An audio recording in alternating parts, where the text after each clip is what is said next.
Good evening, members. We are just getting started. We're just getting everyone logged on and connected in. As you can see, we're just setting up some extra cameras for Irini, so we'll just get that sorted in. But let me introduce this evening. My name is Catherine from the Wine Society, and it's lovely to see so many of you joining in and to see so many of you having purchased the recipe kits for this evening. If you are familiar with our online events and you've come to them quite regularly, you'll see that I'm not in my usual setup. I'm actually in my kitchen as promised. So I will be doing the cook along with you as well. Irini, how is it going? Are we getting you connected there? Oh, I think you're just going to need to unmute yourself. Irini, you're still on mute. Let's get Irini unmuted and we'll be getting going shortly. But now is the optimum time to be finishing off any of your prep. If, like me, you've had a bit of a mad day and you are rushing around getting everything sliced and diced and ready to go. Irini, it looks like you are now with us. Well, I've been with you all the time. What I've wanted to do is to allow everybody to see what's actually happening on my bench. And that normally works very well with two cameras. But for some bizarre reason, my iPhone is not cooperating. So I've borrowed one from Irini's other half. Lovely. So we'll see if we can get that all connected as well. Hopefully we can get that. And you can tell me very quickly if, because we are connected. Wonderful. Members, if you are able to get to your laptops, if you're not in the kitchen like myself, do let us know where you are. If you've got the wines as well, and you may have tried them already this evening, do let us know what you're thinking about them. I will be giving you a little bit of background to both wines that we've got. And I should also introduce Holly. Holly is from the Cookaway, or from Cookaway, as they've now just had a recent rebrand. She'll give us a bit of a background into Cookaway shortly. And then she'll be ready to answer any questions as you go. But I think, Holly, you're going to then pop yourself off camera for the duration and just get to enjoy the wine while we're cooking away. Oh, Matthew is ready to go and is starving. So I'm very glad to hear that, Matthew. So am I. Perfect. It looks like we also have Irini's chopping board. So we are ready and connected. Lovely. So let's do the first introductions. Let's do introduction to Cookaway first. So Holly, perhaps you could give us a bit of background as to what Cookaway is. Yes, definitely. Thank you so much, Catherine. So we are really excited to be partnering with the Wine Society on this event this evening. I personally am really looking forward to trying the wines, and I hope you're looking forward to cooking up a storm of Irini. As Catherine mentioned, this is our first event since we have rebranded. So we are no longer the Cookaway, we are officially Cookaway. And if you have any and all feedback about our kits or anything, please do send it through because we'd love to hear from you. A little bit about us.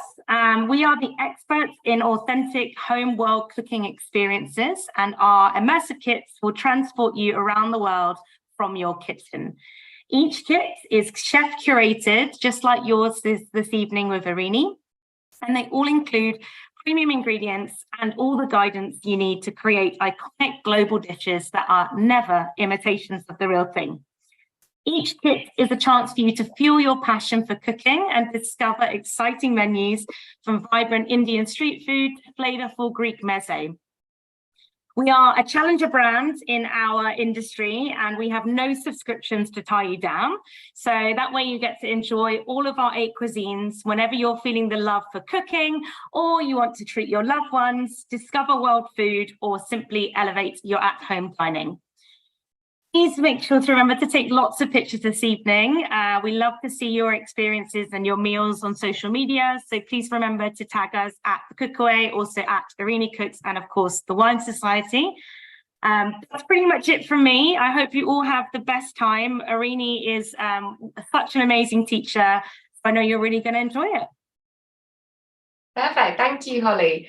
So I know that when I got my box in the post yesterday when it was delivered and I got to come home and see it and get it all unpacked, very exciting. I do love as well how much of the packaging is nice and recyclable and reusable, all the little jars. I'm sure I'm going to find a use for those. So it's really exciting. And like Holly said, members, do take photos, do tag us all. We'd love to see them.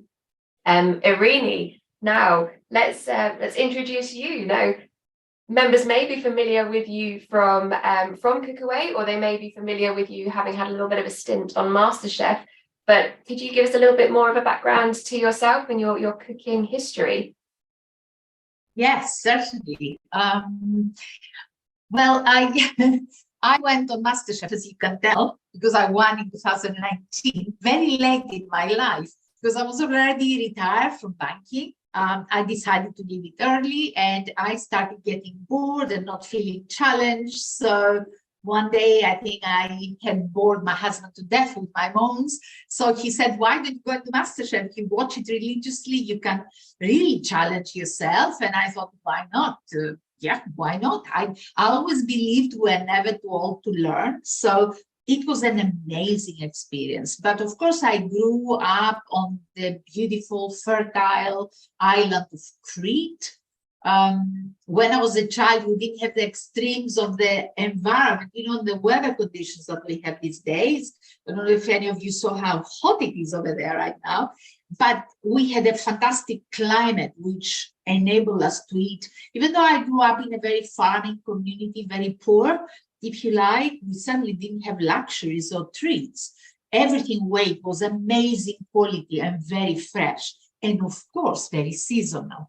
So that is in my blood, that is in my veins. Occasionally you will get me complain about how little flavor is in the tomatoes in the UK, or, but at the same time, I do believe that it is a little bit in our power to safeguard a little bit the planet for the future. And very often I have conversations with friends whereby I say, look, if somebody said to me that you only have to eat what is in Cambria when you are in Cambria and what is in Crete when you are in Crete, I would be delighted.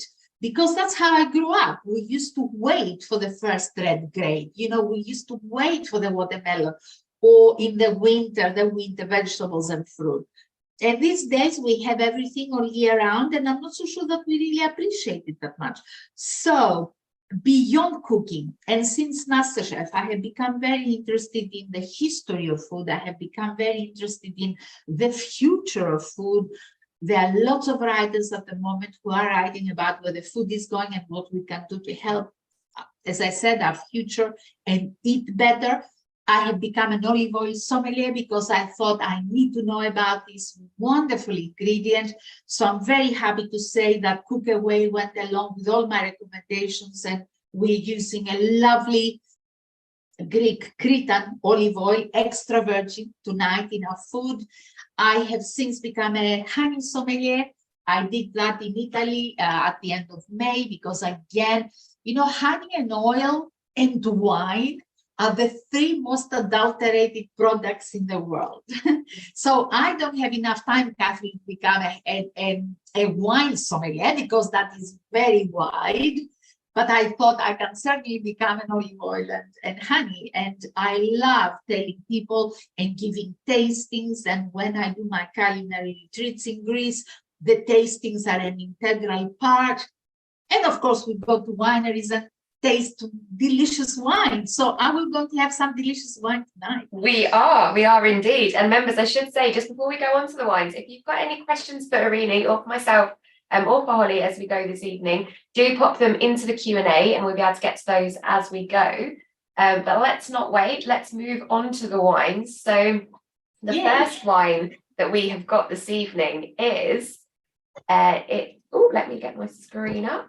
Here we go. So it is the Society's exhibition, Santorini Assyrtiko. There we go. Ready and open. And we will be enjoying this one. And perhaps you might find that you will be using this one in your recipe if you have chosen to add the wine. So this is a white wine. It is lovely white variety. As I mentioned, it is from Santorini. So both wines that we've got this evening are island wines. This is made for us by Artemis Karavitakis, which is the third largest producer in Santorini. And if you've been there on holiday, you may know that as well as being very beautiful, it is also very, very windy. So they can, or they do often, put their vines into these lovely sort of basket pruning views, which I will just share an image of for you now. So that way the vines are protected.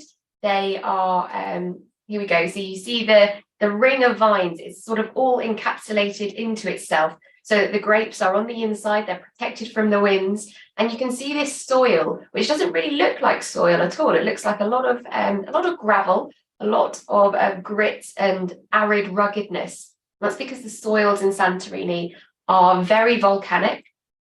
It does mean that the vines are really having to get deep down and get their roots right into the earth to get some nutrients. It keeps the yields nice and low, so it means those flavors are really concentrated in, and it produces these really lovely wines. So this Assyrtiko is from vines that are around 50 years old.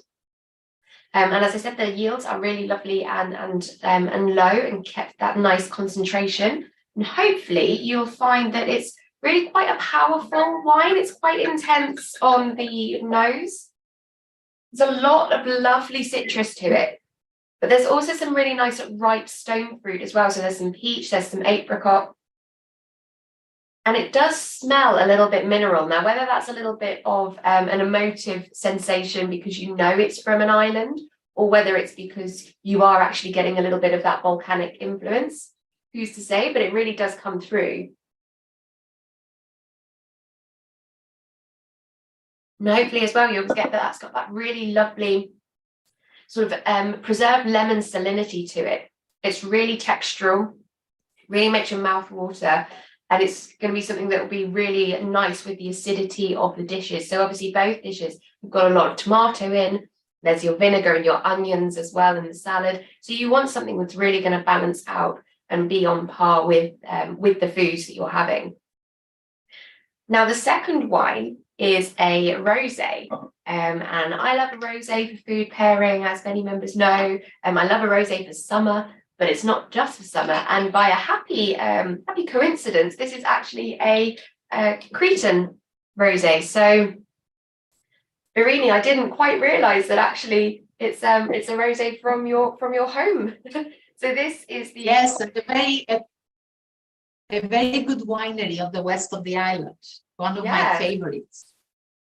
It's the Kompsos Liatiko Rosé, and it is lovely and bright, and it actually looks a lot more red and rosy hued in the bottle. Or I say red, it looks a redder pink in the bottle than it does in the glass. I think it's got a bit more of that slight orange, pink grapefruit, pomegranate redness to it once you've poured it out, or maybe I've just not poured enough.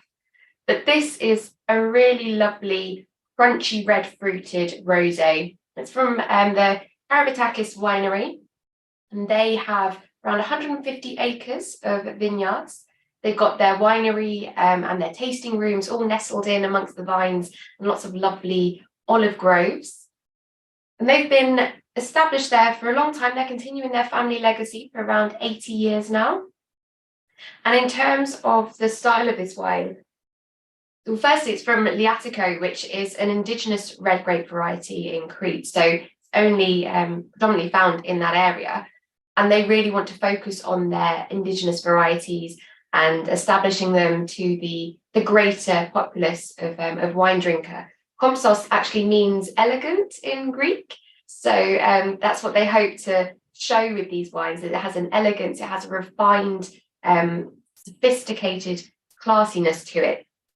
This isn't your sweet, scented, juicy, sickly rosés that are a darker hue. These, again, really have a lovely bit of minerality to it.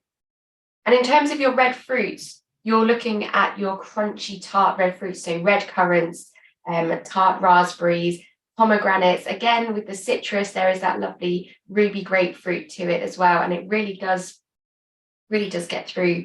And again, will be perfect with anything tomato based, so great for what we're doing now, any of your mezza dishes. Just a really lovely food friendly rosé. So I hope you enjoy them as you go. And don't be afraid to be sipping as you cook. Just save some for the recipe. Now, Irini, I think we may be ready to be going on to the cooking. We've had a quick question about the boiling water for the stock.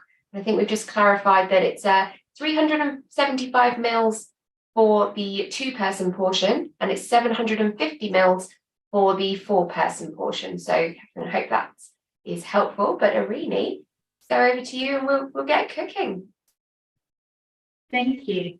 With stock of water, the same when we make dough, I suppose. If you find that at the end of cooking time, that your Kritharoto, we call it Kritharoto because the pasta is, we call Kritharakis, but because we cook it in the same fashion as we cook risotto, we call it in Greek the dish Kritharoto. So if you find that it's got a bit more of a bite to it than you wish, add a little bit of boiling water after you've used the stock. It's okay. It's absolutely fine. The important thing is for you to have it at the point that you enjoy eating it.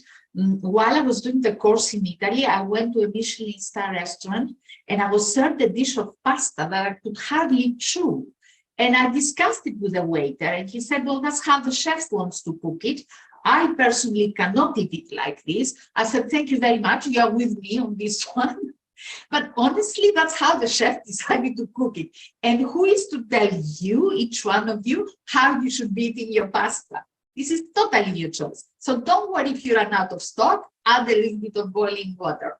Now, whoever is doing the aubergine, we should give you a little bit of a head start because we add the aubergine already cooked and caramelized at the end of the cooking process of the Kritharoto. So the aubergine needs about 5 minutes to cook.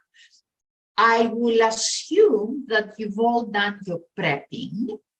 Generally, people do it in advance. If any of you need to catch up, please feel free and ask me. If we are all forward from where you are, I will answer your question so that you catch up with the rest of us. But we can both be at a point where we need to start with our onion and pepper. So why don't you, the Kritharoto aubergine guys, I think it's 5 boxes, fry your aubergine. The rest of us, we can start chopping the Greek salad components. If you've already done the frying, just let us know. So we'll go straight into, cooking together. Now, I'm not going to make a Greek salad for 4. And I love this about Cookaway because actually very often, I started by being a client of the company. So I live in Cartmel in Cumbria, any of you who don't know. And when I moved from London, having worked in the city for 30 years, having eaten in fantastic restaurants, entertained customers and so on, I was really missing very good ethnic foods up here. And I looked online and I came across Cookaway because I was looking for a Japanese. Then I got the Malay, then I got the Indian, then I got the Spanish, the Italian. I tried it all. And one day I thought, come on, they need to have Greek. It's the time for Greek food to be better known. As I believe it's the time for Greek wine to be better known. Hence, I asked a sommelier to pair some wines in my book with some of the dishes. I have to say I'm very proud of Greek wines these days. It happens to me sometimes because I want to say too much and I lose the thread. Where was I? Could somebody remind me? So I think I was talking about the Greek salad anyway. So I'm not going to. So I approached Cookaway to go back to that first. Sorry about that. And I said, would you like to introduce Greek cuisine? And thank God the owners were already familiar and lovers of Greek food. So from then on, it was working for a year on 8 boxes because we had to find the perfect ingredients. We have to decide the perfect dishes, blah, blah. Tonight, I'm not going to make a salad for 4. I will use half the cucumber, a little bit of the tomato because it's only John and me. And tomorrow, I can use the rest of it to make another Greek salad. So this is what I wanted to say. Sometimes if you order another box, you can either have it cooked and eat it the next day or hold back some ingredients if you think there are too many and enjoy a second meal. Now, I suggest in the prep sheet, in the card, that you cut the cucumber lengthwise and you remove the seeds. Sometimes in Greece in particular, when the summer gets really hot and the cucumbers, you buy them in September, October, these seeds are very hard and they're very difficult to digest. But in this country, so I suggest you remove some of the seeds. You can do it if you like, but it's not necessary. If you leave them in, look, they're so watery and so weak that they are not actually going to hurt your tummy. So chop those as finely as you want. I suggest 1 centimeter because that's what would happen in a taverna. That's the real salad, if you like, but half a centimeter or 3 millimeters, or do it as finely as you want, bearing in mind that because it's a Greek, actually bearing in mind for every dish you cook, there's got to be a little bit of a balance. So you could chop the cucumber in a crisscross fashion and have even smaller pieces, quarters. But bear in mind when you do that, to cut your tomatoes also to match that size. Because you can't have huge pieces of tomato with tiny bits of cucumber. It doesn't work very well. Another thing to bear in mind is the smaller our surfaces, the more exposed they become to the surrounding flavors. So if we cut, for example, our tomato, you see now I don't like these white things that we have in English tomatoes. There's no flavor here whatsoever. Can you see? So I kind of tend to remove them. So if we cut the tomato in smaller pieces, then the smaller pieces will actually get more exposed to all the beautiful juices of our dressing. Again, in Greece and in tavernas that are busy, you don't see elegance, you don't see MasterChef sizes, you see huge chunks of vegetables, but we all love Greek food and its simplicity because the flavors rest in the quality of the ingredients and the fact that the sugars are there because they've ripened in the sun. The olive oil has all the, never mind the polyphenols, which are great for our health, but all the flavors, the herbal notes, the green flavors, the tomato plants, the herbs, the bitter almonds, depending on what olive oil you buy, you've got all that coming into your dressing.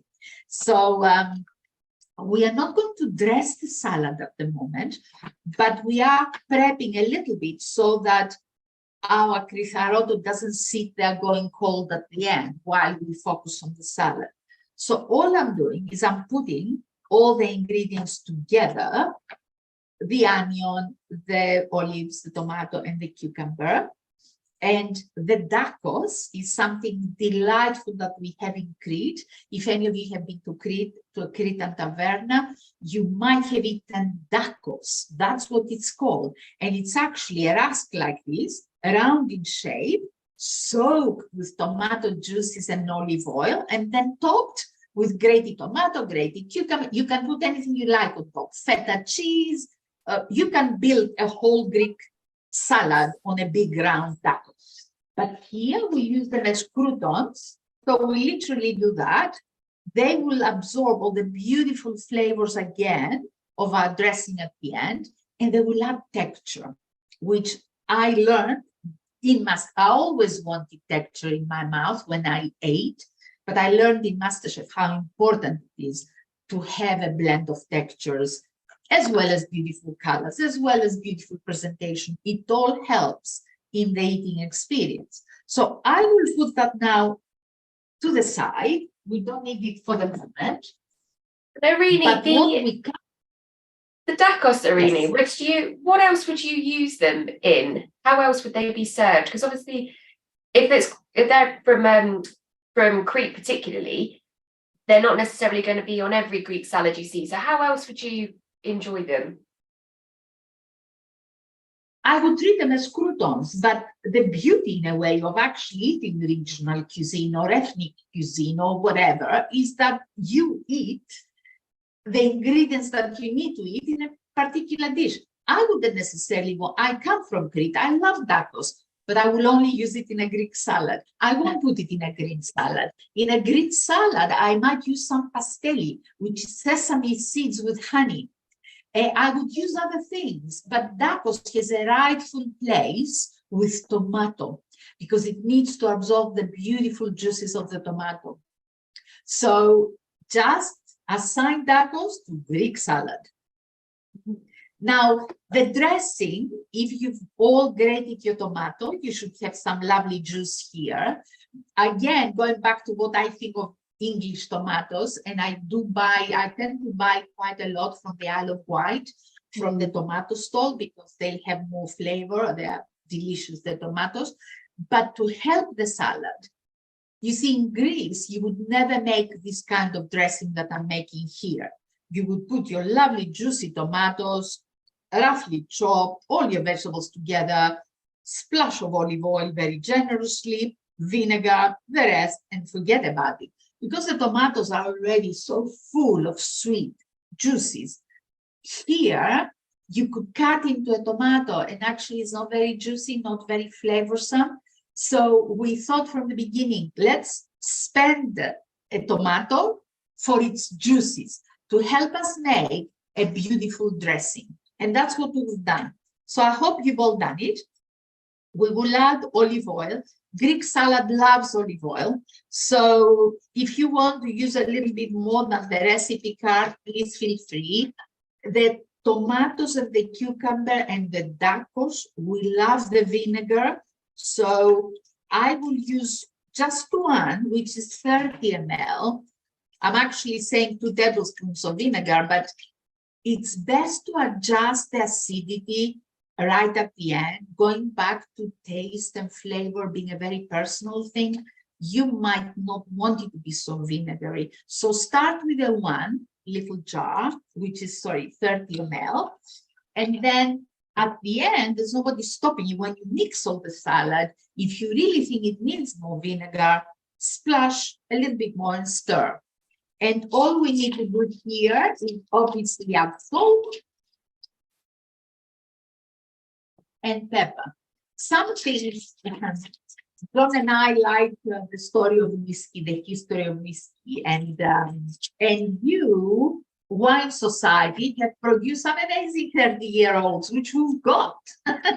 So you never visit a distillery, and the distillery manager or anybody who gives you a tour is very prescriptive how you should enjoy the whiskey. They will say, yes, well, of course, you know, it's said that you mustn't use ice and it always opens up if you add a little bit of water, a few drops. But hey, who are we to tell you how to enjoy your whiskey?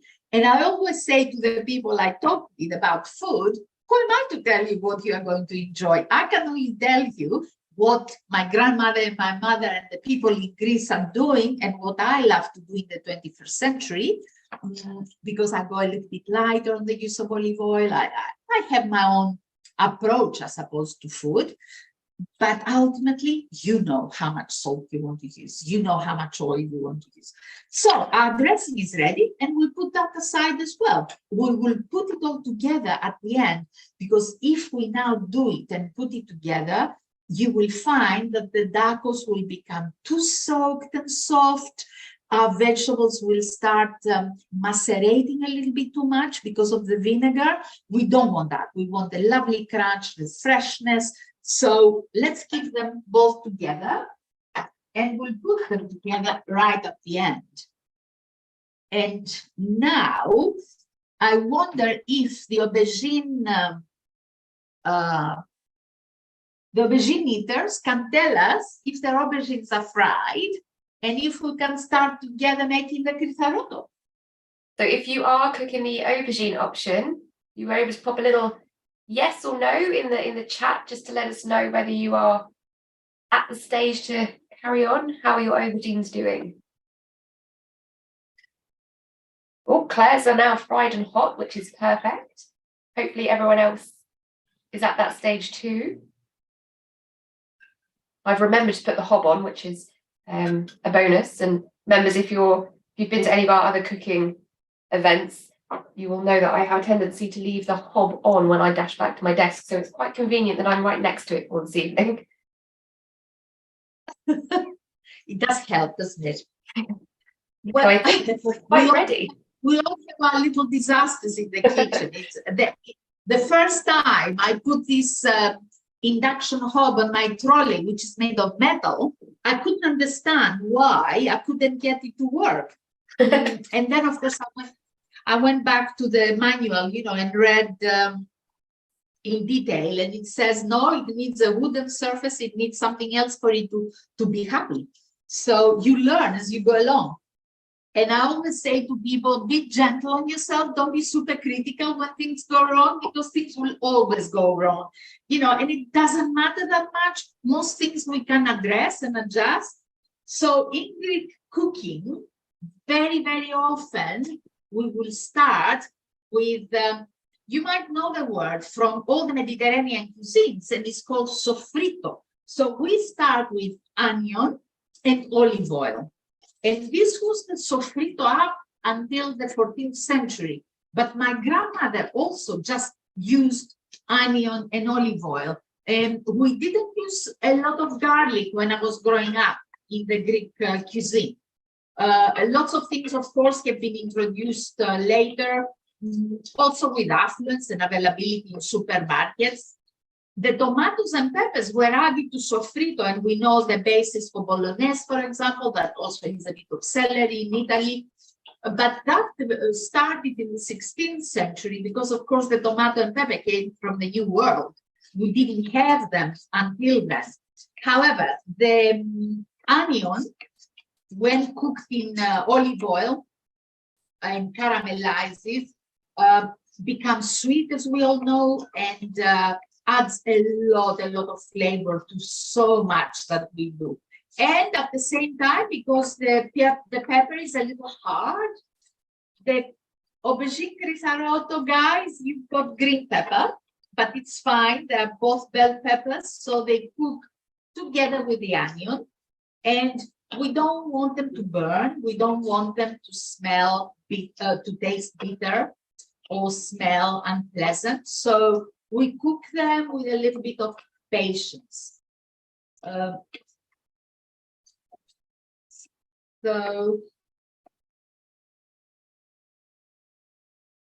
this little pasta, this Kritharoto, you may think it looks very much like the Italian orzo, but if you pay close attention to your pasta, you will see that it's rougher all around, and it's a little bit smaller. I love the fact that it is rougher, so it had to be Greek Kritharoto that Cookaway uses in my recipes, because what happens with the rough surface, again, the Kritharoto, the pasta, absorb all the surrounding flavors so much better than orzo being so shiny ever would. So there's a reason sometimes why certain products, certain methods, certain approaches of other cuisines work. And this is what I found attractive as a customer of the Cookaway, that, of course, I've had Simon Rogan at home because Simon is in my village and I support Simon Rogan and I love his food, and I've had the half-prepared dishes. I know some of you have also done it with the Wine Society, but there's a lot to be said about having, I think, your hand held. I love that myself. That's why I enjoy giving. Yeah. Irini, could we move your camera that's focusing on the saucepan slightly a little bit nearer so we can so we can see the stir? Oh, well, that's even better. I moved it to that one. And I will keep my stock on that one to keep it warm. I had it on the other side because it's a more powerful side, but you are right. I ignore the fact that you can see it better. So you will see that now your vegetables have started turning translucent, which is what we need. In Greek food, we very often grate the onion. And that's when we want its flavor, the heat, the sweetness, without it being treated as a vegetable. We don't want to chew necessarily through the onion. So a lot of our dishes have grated onion. Well, I actually think this dish needs the onion to be like another vegetable because it is lovely to chew through it, but you don't want it to be hard. It needs to be lovely and caramelized. Please tell me if I'm talking too much and I'm stopping you, ask questions. Feel free to ask questions as I'm cooking. Don't just keep them for the end. So now I'm happy with my peppers and onions. Can you see the translucency? And it's clear that the peppers have a bit of a bite, but they will continue cooking, don't forget. So right now, I'm adding the garlic and the chili flakes, and the aubergine guys are adding just garlic because you are going to have a lot of flavor in the paste that we are going to be adding soon.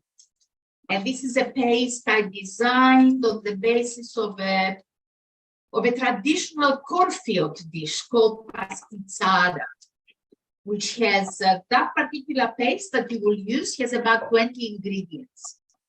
So instead of your aromatic paste, please go ahead and use it. We are using Greek tomato paste. Don't use all of it, like a friend of mine did. He bought the kit and didn't bother to wait for me or didn't bother to read the instructions. So he used all the tomato puree and all the grated tomato. So then we had to adjust.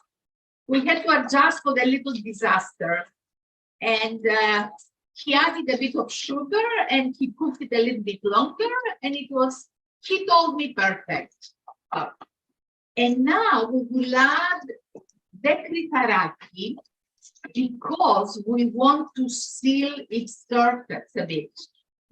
By sealing the surface of the pasta, we safeguard it from going a little bit too mushy, a little bit too, well, literally overcooking and melting into the sauces and everything else.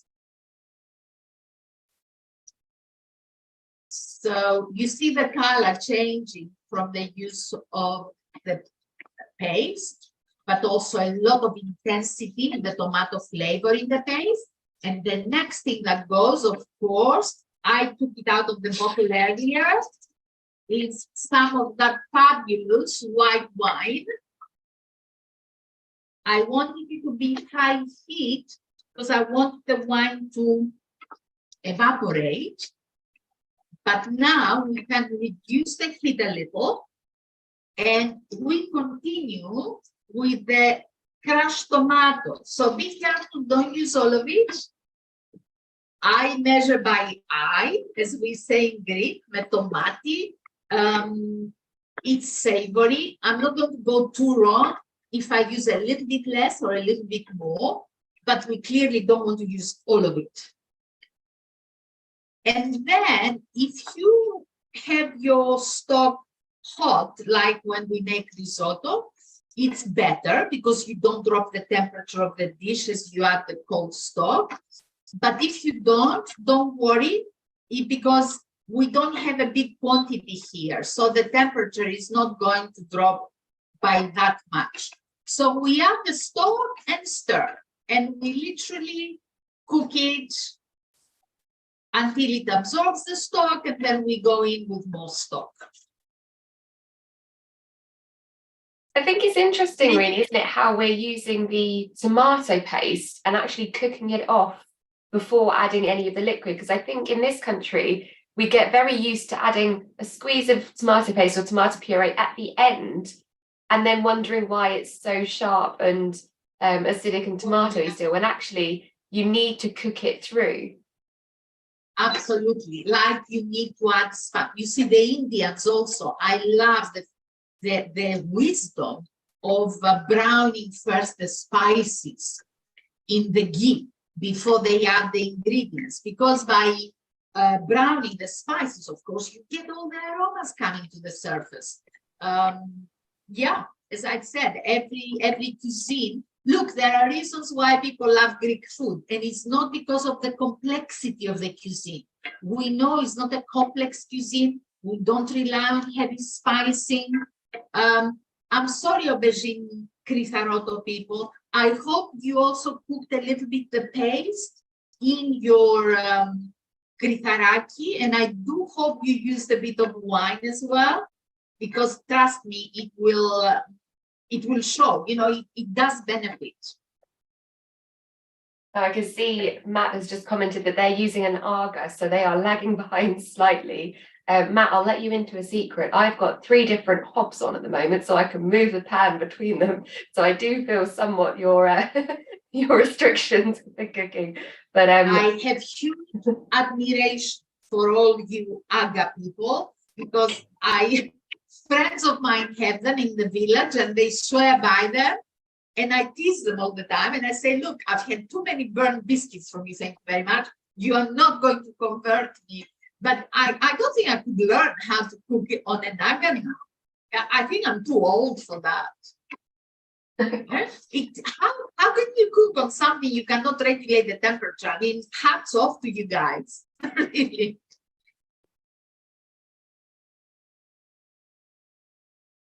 Now, Irini, this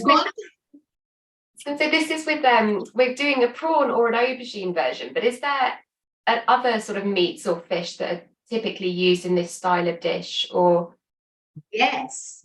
Now, another name for the dish is yuvetsi, because of a clay pot in which we would cook this in, and we make yuvetsi with chunks of lamb, with beef.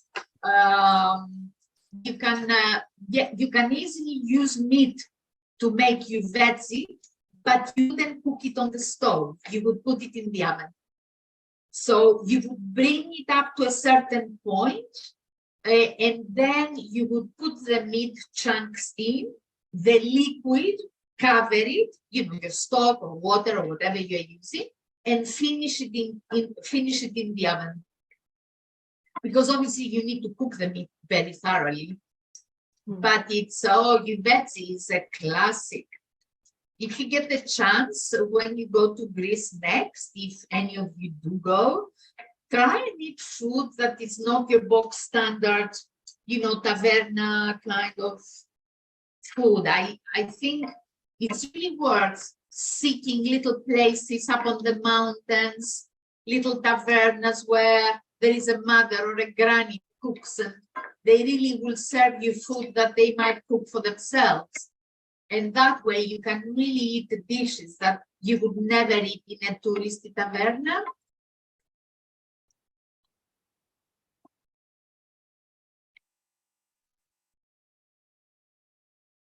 So at some point we will need to season with something like this, which will absorb the seasoning quite easily because everything is tiny.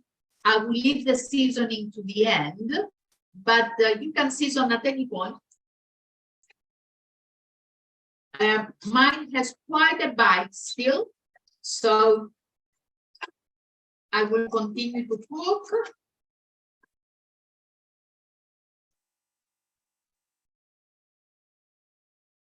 There's no harm in, if I'm standing here, to add a little bit of pepper and a little bit of salt.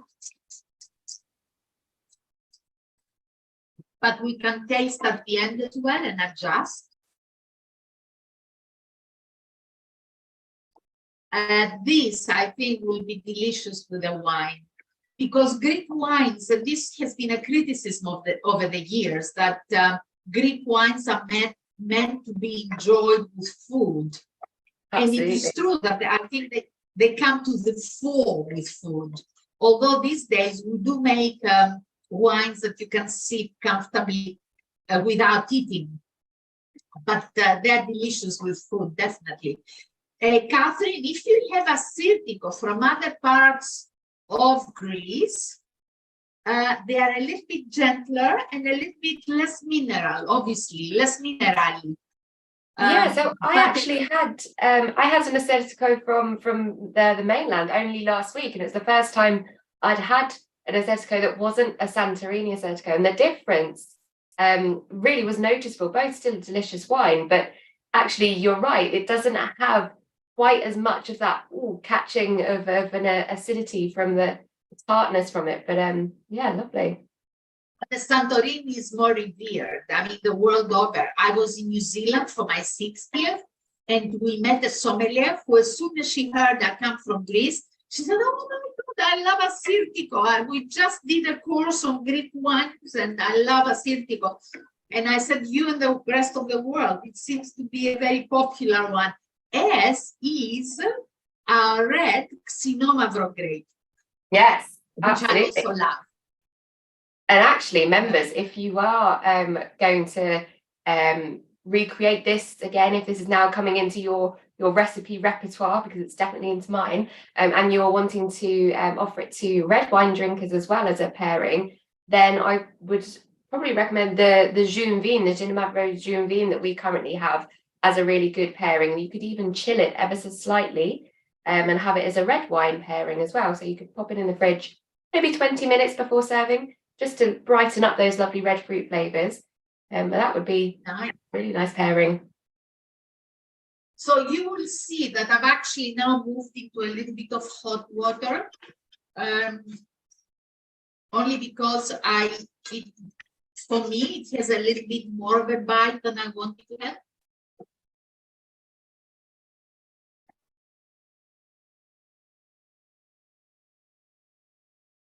And only towards the end, we add the prawns. I cut my prawns, by the way. I cut each one in 3 because, again, for the same reason, I want as much of the prawn to take the surrounding flavors as possible. So if you haven't done it and you want to do it, also you disperse them more evenly in the Kritharoto, chop them quickly and then add them chopped.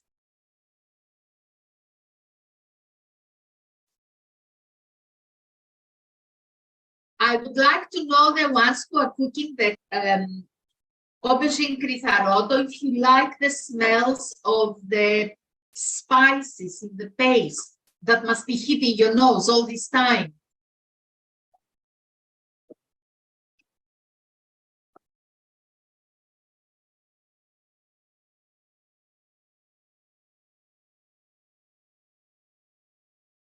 Now, I think mine is okay now to add the peas and the prawns.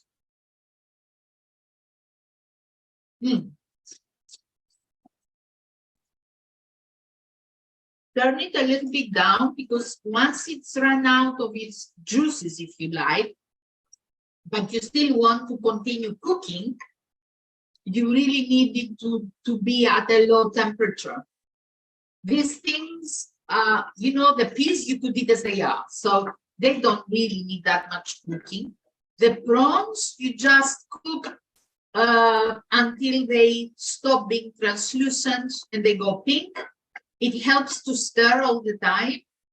The people cooking the aubergine, put your peas and the aubergine in at the same time now, because you want them to absorb the spicing and the tomato and everything else that you've used.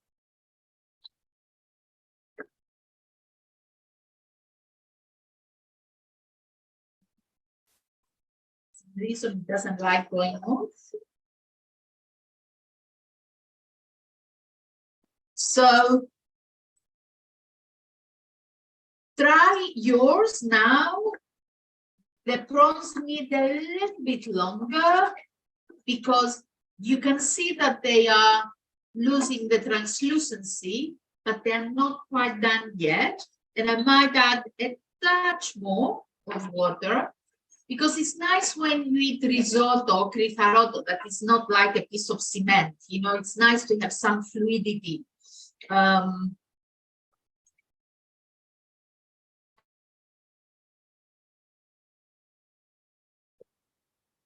So vibrant And once you have the normally- peas in as well. Yes, it's nice to have the vegetables in, obviously, all the goodness of vegetables in, but I love the colors.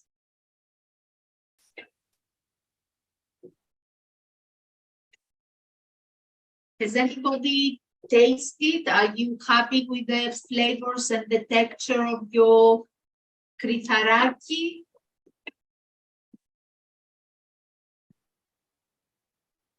See the prawn. Now, people will say that a dish continues to cook beyond turning it off. But if you're going to serve it straight away and sit to eat it straight away, then you need to make sure the prawns are cooked properly. But if you're going to leave it now on the side for a couple of minutes, the prawns would continue and cook from the residual heat in the dish.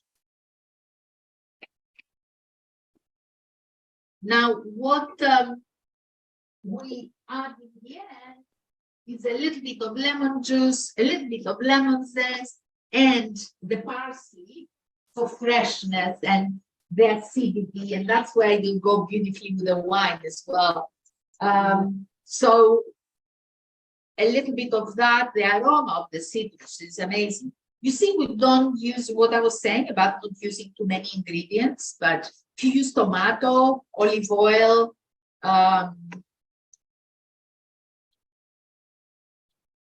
I'm switching mine off because it's starting to catch a little. And then a little bit of juice, first a little bit, dry it, and then add a bit more if you like. Sometimes the lemons have more juice or less juice, or you never know how much. When you, in a recipe, you write half a lemon or a whole lemon, it always worries me because the amount of juice that you get can be quite different. So you see, I love this texture now of the Kritharoto, and you see that the prawns are white, so they're definitely cooked. Now what I will do is try to see if we need to adjust salt or pepper.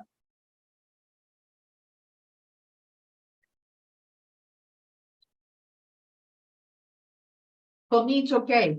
As a cook, I realize I tend to add the season a little bit.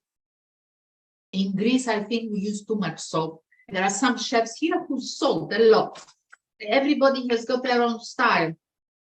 I'd rather my guests add salt than me making it too salty. And I love sensing all the flavors in my mouth, not just the seasoning, you know, not just the salt. So because that is done, it can, as I said, it will continue cooking a little bit on the side, but it's okay. We gave it room for that.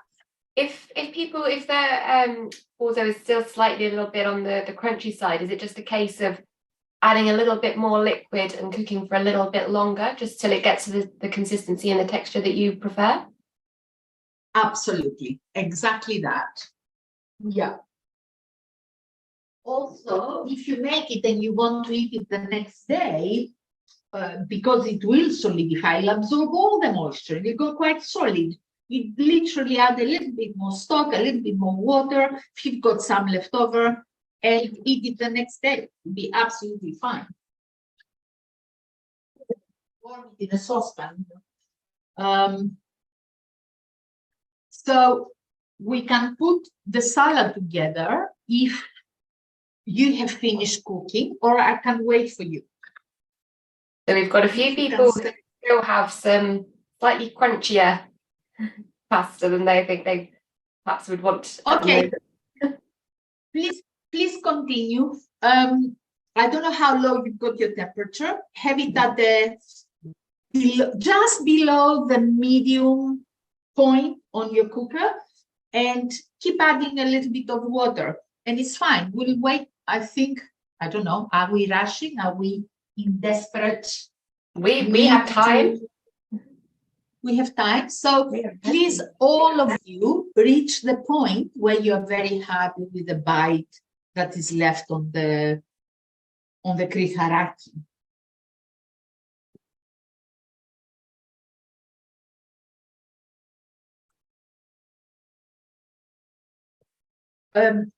We will put the dressing together with the salad, really toss it and mix it and blend it well, season it, and then serve it. Because for the same reasons, we can't rely on juices from the tomatoes to have already gathered at the bottom of the dish. You can see, it's something I meant to tell you earlier, a little trick about onions. Some people don't like onion, but actually raw onion, is delicious. But what they may not like is the sharpness, the heat of it. What we often do in Greece is we take the onion as it is chopped in our hands, we sprinkle it with a little bit of salt and we massage it. We literally go like this. And salt draws out moisture, but actually it also draws out the heat of the onion and the strength of it, the power that it has that hits our throat. So it becomes much sweeter, and it's very, very nice to use like that as well in salads. I often do that. And we've had a question about some of the leftover ingredients, and particularly about the crushed tomatoes, about using those for the next couple of days. And I'd imagine it would just be a case of storing them perhaps as long as it's not stored in a metal pot, store it into something a bit inert and pop it in the fridge. In an airtight little container in the fridge. Please use it. It's delicious. It doesn't compare with the tomato we get in a tin.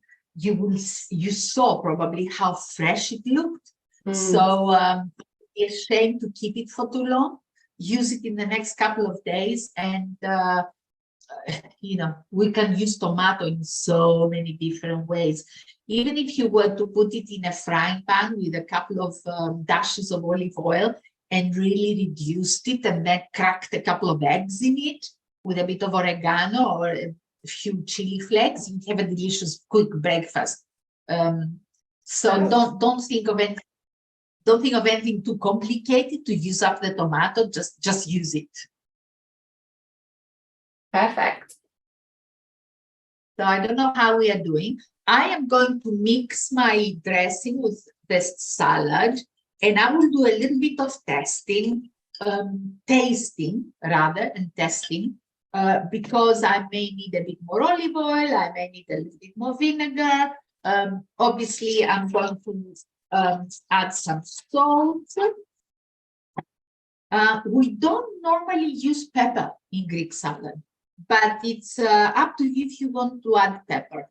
I recently was introduced to some amazing peppers, because we tend to think of pepper black, white, green, maybe pink, which is not even pepper, but we buy box standard pepper. And if you come across really good pepper from people who really shop or import, who are passionate about pepper, the nuances, the aromas, the delicate flavors that come from those peppers are unbelievable. Not just heat, not just pepperiness, but lots of other things that can go in your dishes. So it's worth exploring. I'm going to explore chocolate and cocoa next, just in case somebody's interested. I'm a judge for the Guild of Fine Foods, and every time I'm given something to try, I am very frustrated when I'm not very knowledgeable. So going back to learning as we get older, I think it's a great thing. It keeps us alive and interested in food, and we can teach others. So I assume all of you are foodies. If you are working, when you retire, make a bucket list of things to get to learn about, not just places to visit. So this is the salad. I already put a little bit of oregano, but I will also put more of at the end on top. You will have noticed that we didn't send you feta. Feta, if you go to any supermarket and you buy Greek salad, you know it's going to have feta, as it has everything else. I wanted to simulate the wonderful dairy that you find in the western part of Crete, not where I come from, where it is soft. It is a very fresh, soft cheese, something between mascarpone, ricotta, with a lot of flavor. And we found this product brought over by Odyssey, as we saw, which I think it is gorgeous, and it's very, very close to what we eat in Crete, as opposed to feta. So you mix it all together and it's so much nicer. But I will do the MasterChef thing. I put it in a piping bag. So I'm going to put dots on mine because I want it to look pretty. Con John. So I need to try now a little bit of my salad and see what it's like. Members, if you're still cooking your Kritharoto, do let us know if you are at the consistency yet that you would prefer. Obviously, there is no rush. The evening is yours to enjoy your meal once we end it. And I would caution a little bit against overcooking it.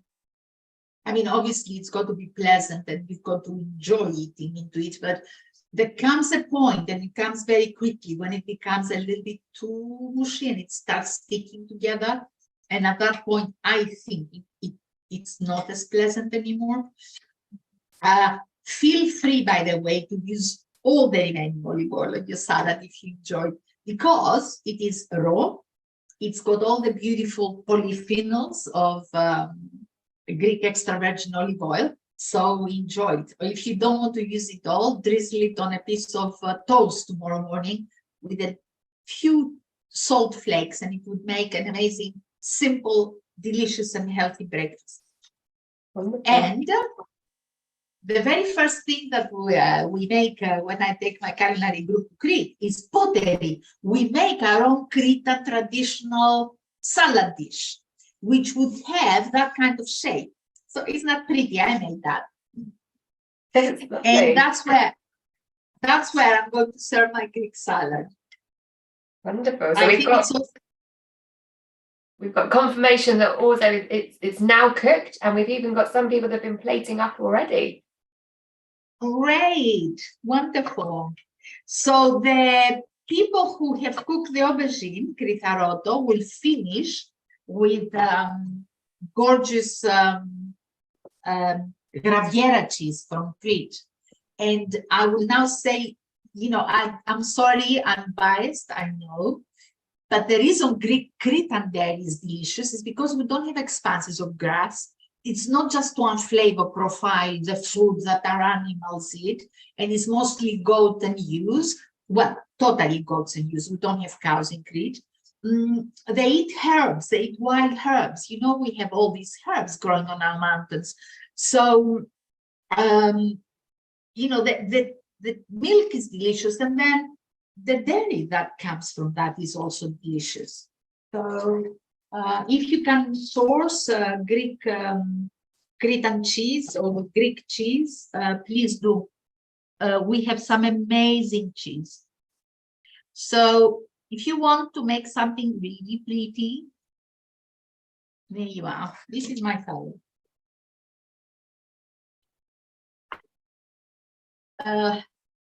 But go crazy with the feta, the dairy, if you like.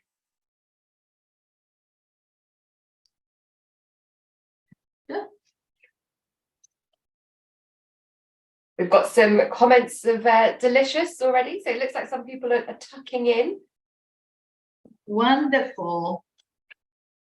I hope you sit down and enjoy and sip and savor the wine with it. Yes, if you have got the wines, do let us know which are going particularly well with what you've got. I know that's what I'll be doing. And show mine off as well. Here we go.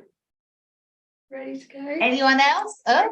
Oh, I think we need to make change the screen now so we can see people's, you know, the size of the screen, so we can see. So It's just ourselves that we can see, but everyone can see us.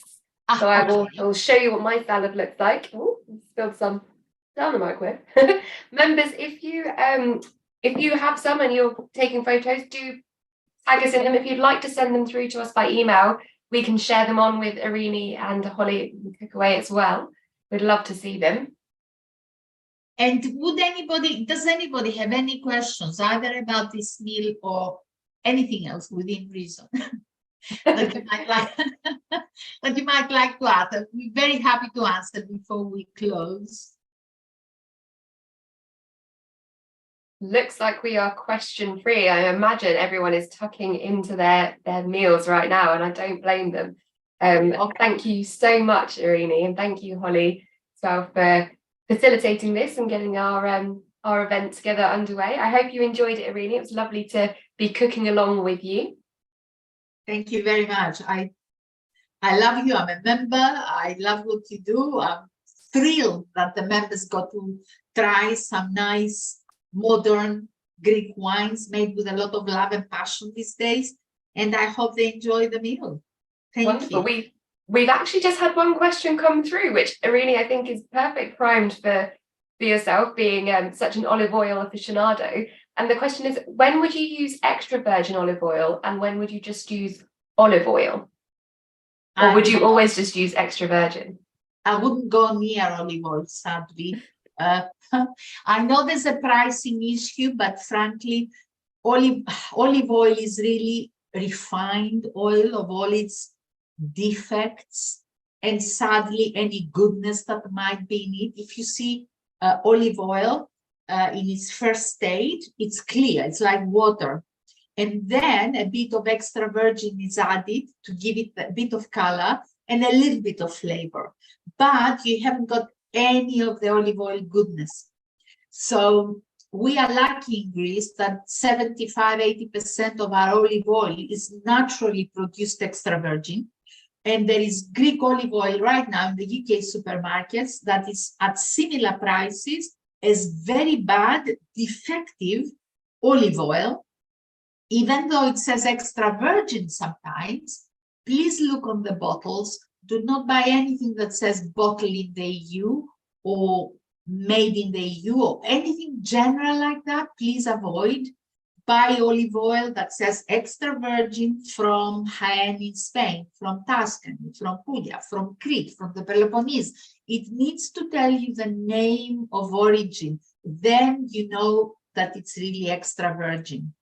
So dark glass bottles or tins, away from the fire and light to protect it, and small quantities so you you use it up fast. So you have all those polyphenols and antioxidants, anti-inflammatories. Don't buy huge things and have them sitting there for years. That's my penny's worth. Perfect. Well, that is an excellent answer. Thank you very much, Irini. Well, thank you very much, members, for joining us. I hope you are now tucking in and enjoying the fruits of your labours. Thanks again, Irini, and thank you, Holly. Have a lovely weekend, everybody. Enjoy your meals. Cheers. Lots of love. Cheers. Bye.